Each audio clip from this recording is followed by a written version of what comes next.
Today we have already two recordings, one with the music Nuevo Reyes and dialogues of the immigrant village in Spanish. I am your friend Obed Arango from the city of the brotherly love, Philadelphia, in the suburbs of Norristown.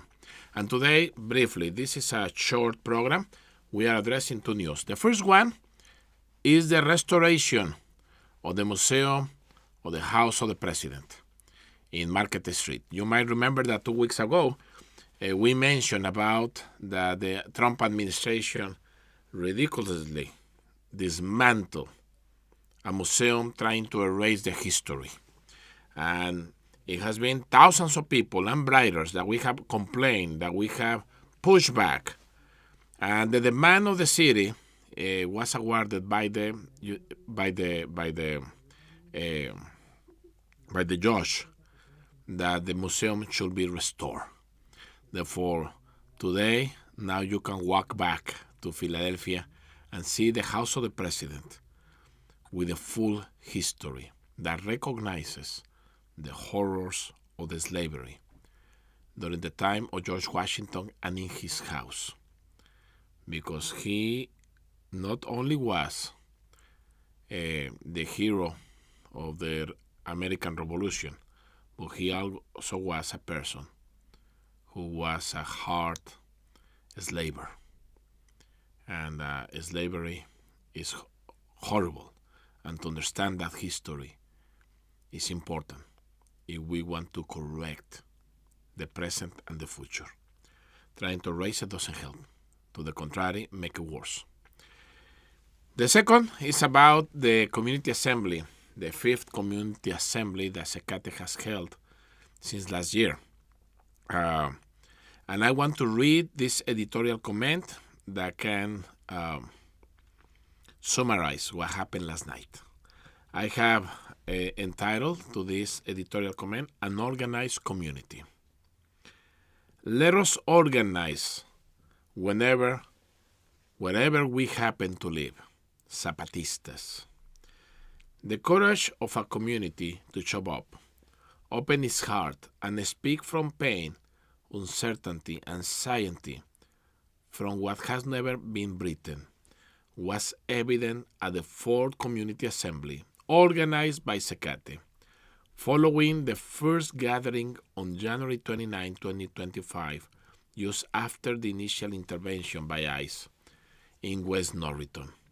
That night, hundreds answered Secate's and Hell's Park Foundation call to attend a panel that brought together attorneys, officials, and the Congresswoman Mary Gay Scanlon. It marked the beginning of a difficult journey, one marked by profound grief over the violence that has torn families apart and left it is in wake death, trauma, and indescribable, inexpressible sorrow. Yesterday, February 19, 2026, 107 members of diverse communities gathered at the offices of Hell's Park, responding to the call of Secate and the same foundation, Hell's Park, to talk, listen, embrace, learn, and respond to questions posed by participants.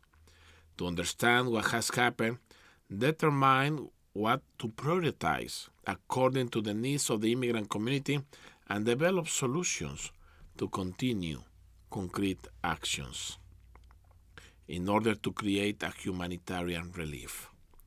Divided into groups of 5 were community members, scholars, lawyers, mental health professionals, representatives from every level of government, local police, officials, non-profit leaders, foundations representatives, the Mexican Consul Carlos Obrador, and 4th District Congresswoman Madeline Dean, and more important, members of the community. All came to engage in a horizontal dialogue in which everyone had something to learn, something to teach, and something to contribute. The conversation was wide-ranging and robust, moving fluidly between Spanish and English, united by what bound us at the table, human dignity. 1 hour of dialogue proved insufficient. Yet it challenges organizers to repeat the experience, reach new sectors, and bring forward voices still unheard and ideas still wanting to be expressed. Following the discussion, a panel featuring Congresswoman Dean and Consul Obrador responded to 3 questions and exchange. I will address in another article as their answers situated us within the national and international landscape.